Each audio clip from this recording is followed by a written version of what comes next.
Hello, everyone. Quick heads up before we start today's episode.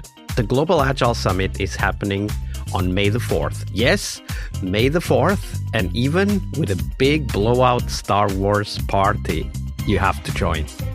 It will be online, and it's, like always, free to attend. We have 4 tracks this year that I'm really excited about, and I think you will too. Stick around to the end of the episode to know what they are. If you want to check it out already now, you can check it out at bit.ly/Global Agile 26. That's the numerals 2 and 6 at the end. So one more time, that's bit.ly/Global Agile 26.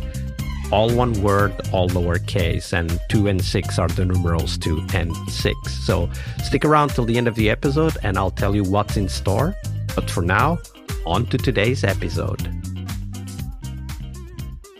Hello, everybody. Welcome to our Team Tuesday. This week with us, we have Efe Gümüs. Hey, Efe, welcome back.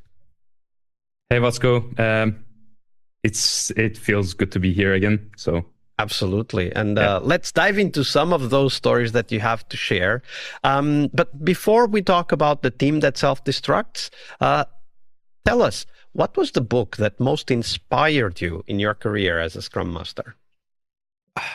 It's actually so weird that it's not related to Agile or Scrum. The book that it's more like a psychological book. The book that inspired me the most is actually Psycho-Cybernetics, which was also recommended by another Agile coach friend of mine. We were reading it at the same time. The book is all about building success mechanisms inside your own mind. And if you, when you are going in a rough situation in life, in where you actually feel lost, when you feel like you do not have an ambition or a goal that you want to reach to, or you lost everything, it feels that you're just stagnating. This book helps you actually, the applications inside the book actually helps you create everything from scratch and redirect yourself in how to have those, I don't want to say quick wins, because it's more like a corporate term. It's more like small pieces of progress, small pieces of action that made your mood better, and it actually moves you forward. That actually had a huge impact. And how I reflected that book on Agile, on Scrum, and in these methodologies is if you think about it, every single activity or an event that we are doing is actually a small achievement, a small progress towards the other one. And as you progress, it's all going to come together and you are going to actually start moving on. And it is going to be easier for you to also set your goals. If you can actually set your life goal, then you can it's way easier for the team or for you to set your career goal or your team goal, sprint goal, product goal, whatever you want to call it. Yeah, absolutely. And all of those small things can actually have a great impact in our lives. And I mean, the goal setting is a great example. I haven't read the book, so definitely on my reading list now. But the idea of having clear goals, it creates so much clarity for action, which then unlocks a lot of the I guess fears, anxieties that we might have in specific situations, and they help the teams as well, of course. So thank you for the recommendation. The link is in the show notes, everybody, so check it out. But now we talk about teams, Efe. So teams have their own way of developing. Sometimes they develop very productively. Sometimes they kind of start going in the wrong direction and end up self-destroying. That's the story we want to hear from you, so that we may be able to recognize those symptoms early enough when we face them. So tell us the story of a team and walk us through how maybe those small little details, little behaviors evolved over time and eventually became a problem for the team. Yeah, when the team becomes self-destructive, like the first cues or the first signs, of course, like it's always like different based on the context, based on what the team is working on. But I had a team before, like in my previous experiences, where the problem was that what I saw, like the attendance or like the participation is a better word, to dailies like started decreasing. And it by wasn't participation, because, do you mean that they were not showing up or that they were actually just not active or vocal? Some of them were not even showing up, but like let's say half and half. Also, like some of them were there, but like not contributing to the conversation. When the dynamic becomes like this, you see people are actually like creating their own bubble inside the team because like they either don't feel safe or they don't feel relevant to what the rest of the team is doing. That's where you have to figure this out, because there is always going to be different professions inside a Scrum team. And there is going to be like different contexts or different skills that people are contributing to the sprint goal with. What you need to realize as a Scrum Master is, do they have like a common ground? Like, do they actually get together somewhere? And what I saw, we were like an integration team. So we had like a back end and front end, and we were basically like trying to create the bridge in our like previous company, and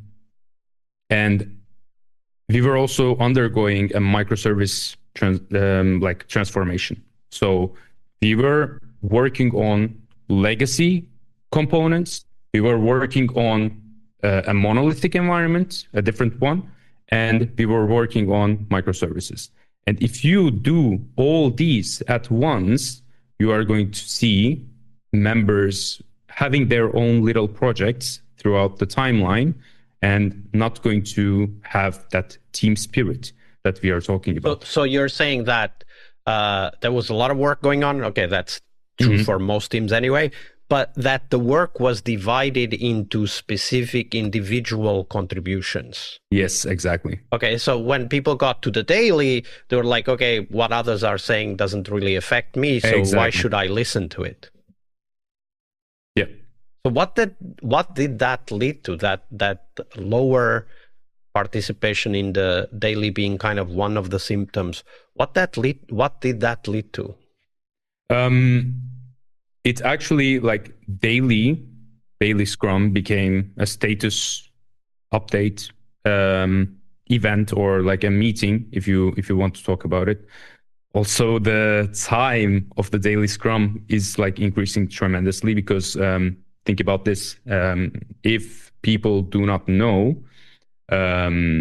what the other person is talking about inside the same team, then they're going to ask questions. And when people start asking questions, also like product owner, for example, like joining to the daily because it became a status update.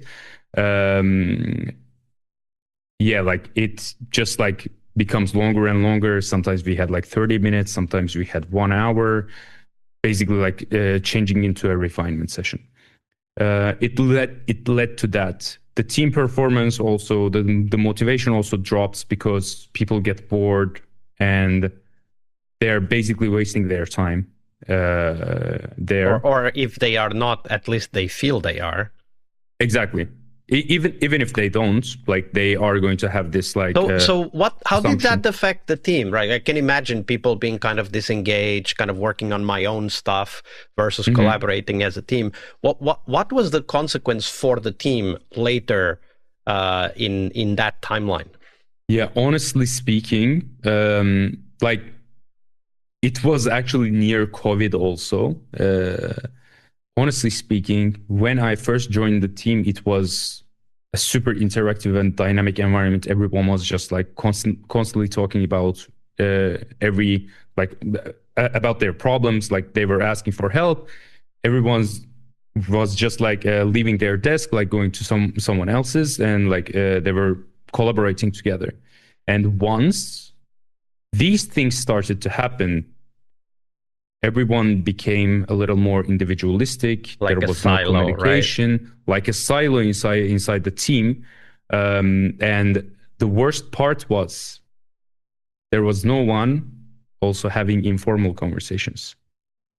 And that's when you realize that it's kind of like too late already, because you don't have like trusting environment anymore. You don't have a common goal. It's basically a group of people just gathered together, and they're not a team at that point. And it's really hard to retaliate from that, because you have to redefine what you have to work on as a Yeah, as a squad, you would as a have to team. reorganize the whole work. Exactly. And yeah, and that was like a really hard thing to go through.